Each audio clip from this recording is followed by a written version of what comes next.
You'd have to have a heart of stone not to be moved by Mrs. Clinton's plight, but sometimes it's Why are you smiling? Sometimes it's good. Well, sometimes it's useful to have a heart of stone, and I don't believe it was genuine. I think no Clinton cries without calculating first. And I think this was, if it was genuine, it was entirely solipsistic and narcissistic. It's all about her. Why is she crying for the country? Everything that Hillary Clinton does, for her to argue that she was not aware of what she was communicating by her dress is like Barry Bonds saying he thought he was rubbing down with flaxseed oil. Okay?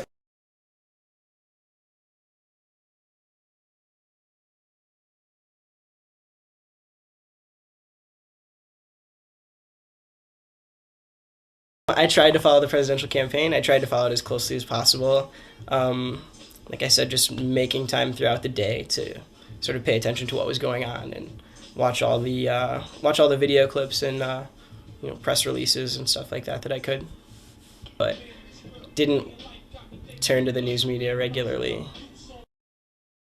I think the most incredible news source is CNN or just the news or just the internet in general. I try to keep myself aware of the issues via debates. Those were definitely a good source.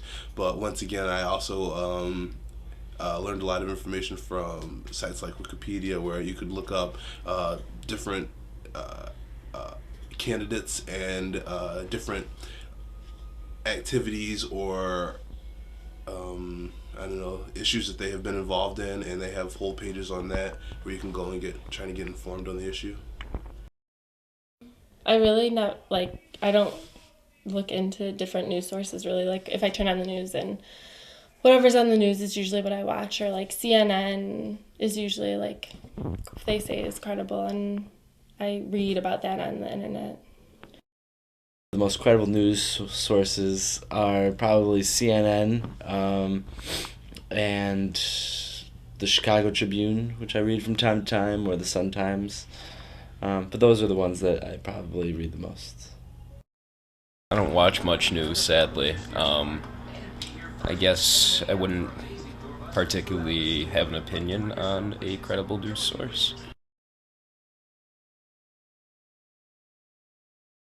The most electrifying election in generations, more Americans turn to ABC News. And we thank you for making ABC News the #1 most watched election coverage anywhere. ABC News, most watched election night, most watched in the debates, most watched as history is made. And now, with each new day ahead and a new president, this is where America comes first. This is ABC News.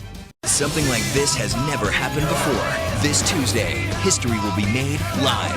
One night only. Super Tuesday. Showdown coast to coast. Who will rise? Who will fall? It all comes down to this one night. And who will Americans turn to for answers? Charlie, Diane, George. Nobody breaks it down better. From ABC News with Facebook. Super Tuesday. Showdown coast to coast. Here's positively the best place to start your day.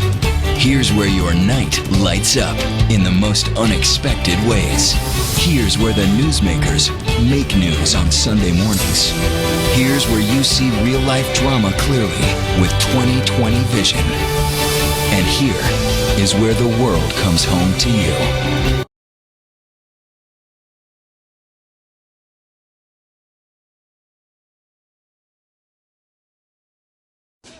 Check 6. We are very happy to tell you that Fox News was the #1 cable news network in the country during the election week, and it was also #1 on all the cable channels. We beat everybody.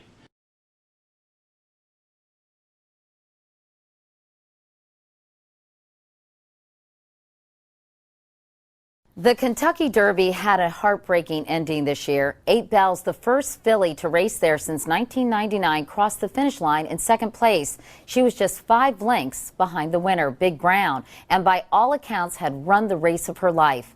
But something was wrong. She had broken both ankles at the end of her run and had to be euthanized right there on the track. In an interview, 8 Bells' trainer said he expects criticism for racing her there. Some say a filly can't really compete against the Colts. Perhaps it was that very attitude that led Senator Hillary Clinton to bet on 8 Bells, a kindred sisterhood with a filly who defied the odds in a man's world. Without a doubt, the superstitious will call it an omen, a well-fought fight, but an unhappy ending for the female. The more pragmatic types, though, may say when your opponent is outspending you in a crucial race, there's no extra money left for gambling.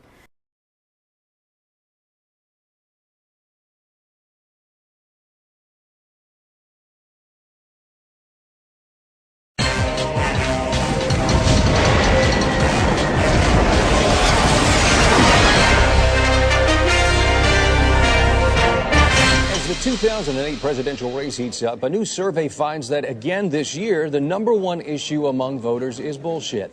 And joining us now to discuss the survey is the director of political polling at the Shuttleworth Research Center, Kip O'Leary. Mr. O'Leary, now we all know that bullshit is the deciding factor in most elections, and this poll says that this election will be no different. That's right. When it comes to electing the leader of the free world, voters look to issues like a candidate's relationship with their ex-wife.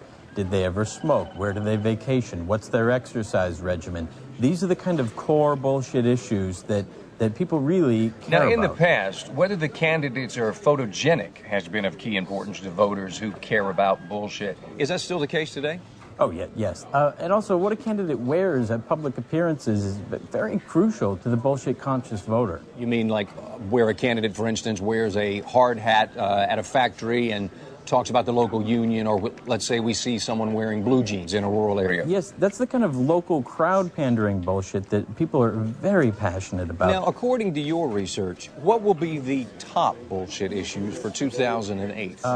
There's so many out there, it's really too early to call. But thanks to the internet, there's literally thousands of websites full of bullshit on virtually every candidate.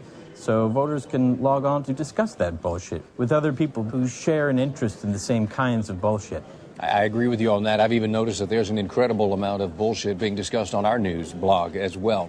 Mr. O'Leary, how can we in the news media do a better job of focusing on bullshit and really hounding candidates on these petty issues? The fact is, you've been doing a great job as it is. If it wasn't for the media, there'd be a lot less bullshit in these elections. Well, thanks so much.